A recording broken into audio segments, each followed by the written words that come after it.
Hey, what's up guys, TheJordude here, back again with another Shadowverse video.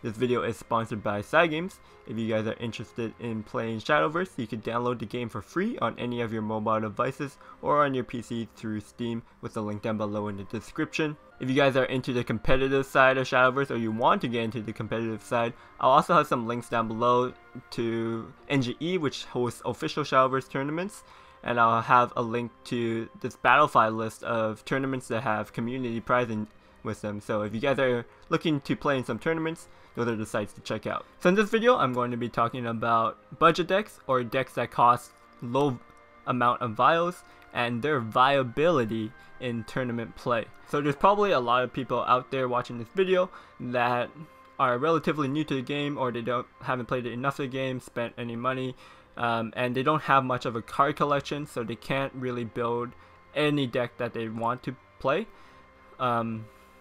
So for the players out there that are on a budget and want to build cost-effective decks that perform well in tournaments, they are wondering if that is even possible, and the answer to that question is absolutely yes. Low vial decks don't necessarily mean they're bad, cheap decks that are just playing sub-optimal cards. There is actually quite a bit of optimal decks out there that are very low cost in vials.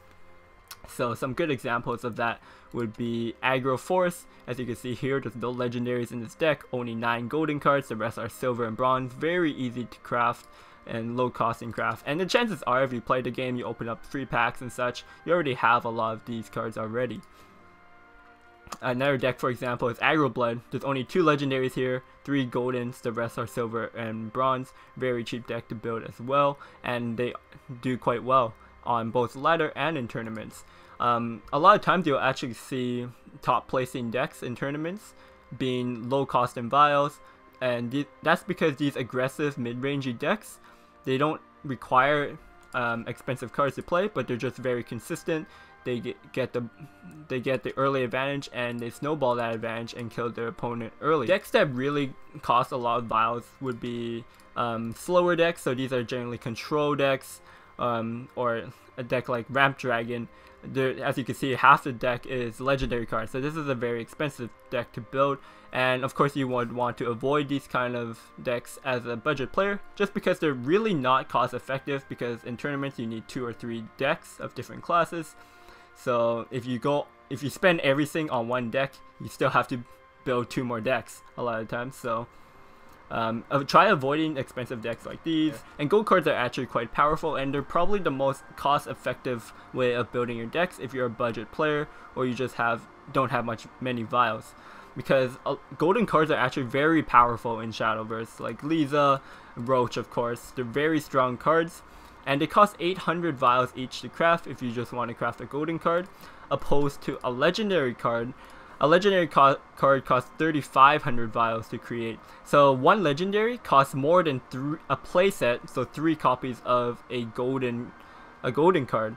If you're planning on crafting cards, you would actually prioritize the golden cards over the legendaries.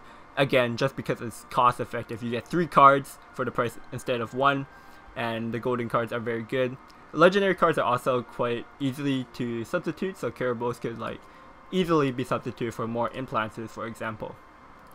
Even if you don't want to just stick to aggro and mid-range decks, even though they're cost effective and they're good decks to play in tournaments, there are options if you have a bit more in your budget to play decks like OTK Roach.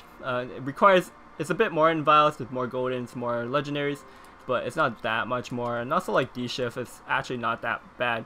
There's actually especially in the meta, there's actually quite a bit of competitive decks out there that won't break your bank in the vials. And if you play a decent amount of Shadowverse, you do the daily missions, you get all the daily rewards whenever possible, you should be able to eventually get a good lineup and enter these tournaments. So what I'm going to do now is play a best of 3 with very budget friendly decks, and show you guys that you can play these decks in a highly competitive setting. So, alright, so the decks that we will use are Aggro Force and our Aggro Rune. So as I showed you guys earlier, these two decks are very low in vial cost.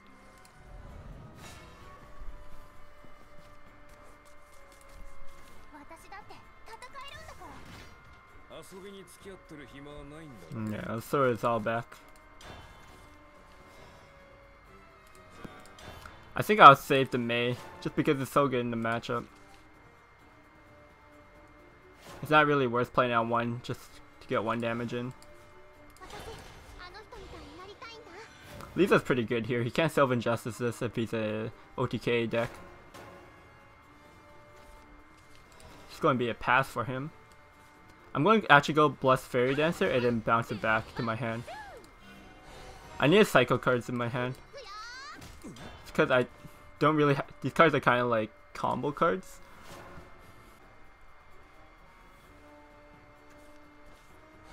Oh, Twins Assault. Okay, so it looks like it's potentially neutral force. Go ahead and get the Brambles out so I can get the fairies. Elven Princess Mage. So it is going to be an OTK Roach variant with the Twins Assault.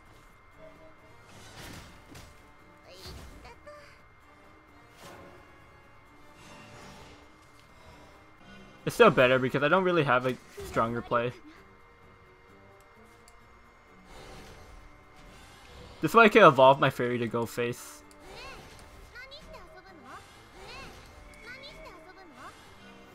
We should evolve here to get the pressure.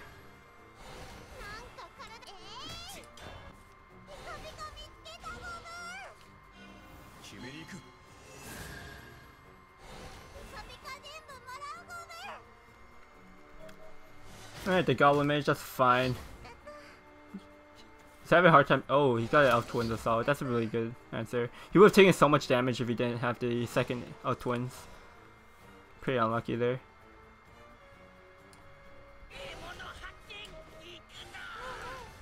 I'm just gonna have to go all in here on the board. I don't think it gets much better in this. I have to go wide. He's starting to build up his combo. And I have these double Blessed Fairy Dancers, so if these fairies stick, I could play the Fairy Dancers to get some buffs. You get so much here. Oh, it's just an Aaron. I mean, it's a ward. It's hard to deal with. And we're losing the Brambles, unfortunately.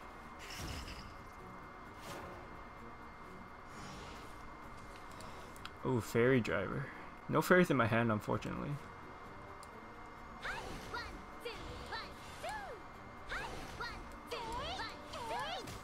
Just gonna have to put 6 into it. It's rough.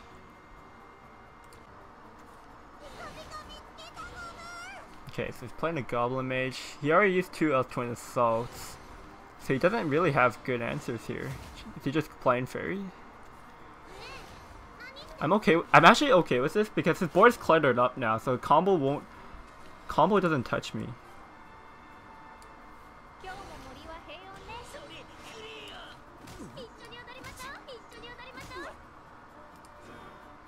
I have to save these fairies with my Fairy Driver. I'm 1 off in my hand, unfortunately.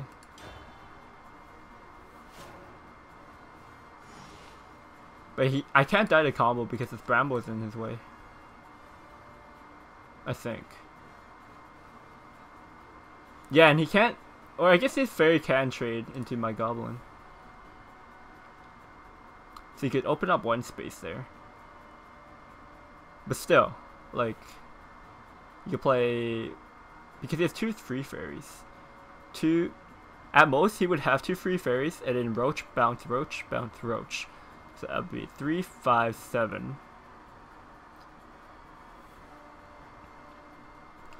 Which would be 15 plus 2 is 17. So at most he has 17 this turn.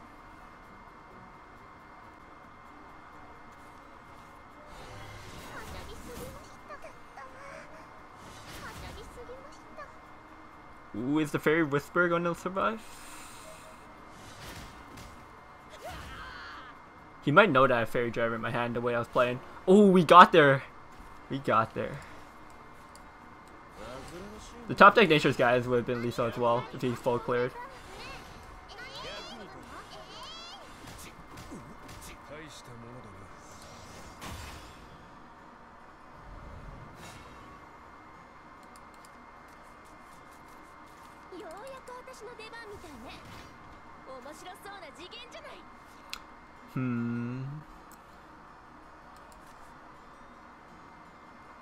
This is a really good 2-3. Halo Golem's also good, but it's not likely we'll have the Earth Sigil if we go Magic Illusionist. I have 3 draws to find a 1 cost. Actually 4 draws. This mulligan plus the... No, yeah, just 3 draws. 3 draws to draw into a 1 cost Earth Sigil to set up the Magic Illusionist, which I think the odds are decent because I'm running 9. 8 or 9. Didn't get it, unfortunately. Pick up a second Magic Illusionist though. He did play an Insight, so he is going to be a D-shift, which means we are favored because we're the aggressive deck. There's our Scrap Iron.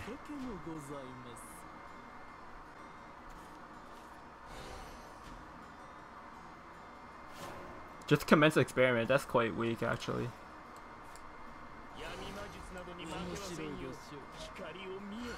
It's not likely he's going to be able to clear both of these followers with 4 play points. Oh yeah. And we get to evolve the Carl here so that it can't get kaleidoscoped. And we're just putting a lot of pressure. We'd rather have followers than Earth Sigils against the D-shift. Our hand's starting to get a bit clunky, but we have burn. We got 5 more damage of burn here. You can't clear everything, so we're at least going to get another 4 in, I assume. And he just had a really clunky start, so it might be hard for him to deal with a lot of this. Maybe I'll get away with most. Oh. Okay. Oh, Chimera's actually pretty good here. Unfortunately for him, the Magic Illusionists are just so annoying. We could just ignore that.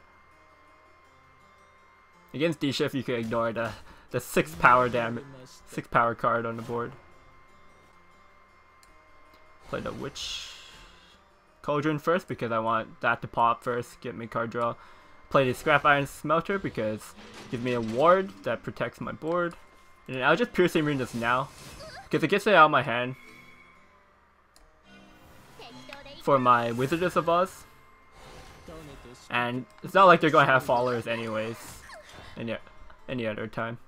And if we can't kill him next turn, like, it's not likely he'll have D-Shift on 7 just because his early turns were so inefficient. So like we should be able to find lethal with like the Wizardess on for turn 7 or turn 8 lethal.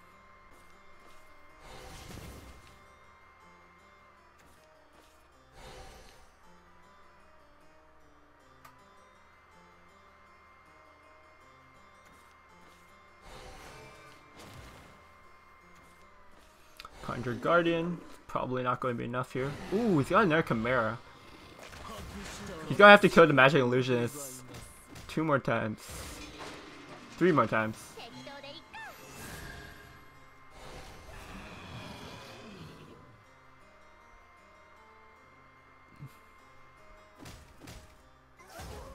Alright, so we got him.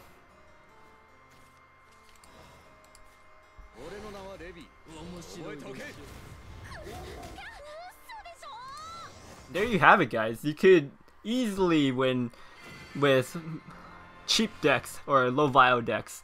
They are completely viable, as you can see here. I was playing on the rating system, which is a third-party site, and this is basically where a lot of the top players in Japan or in Asia, as well as like NAEU, come to play for really good practice because a lot of people here, they are experienced competitive players. They play well refined decks. So we did play these low vial cost decks in a competitive environment, and as you can see, we did quite well. We 2-0'd them.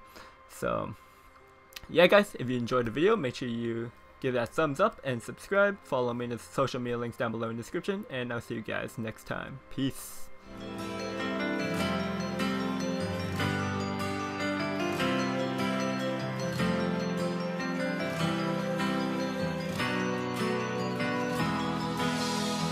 朝をむさぼり夜を吐き出し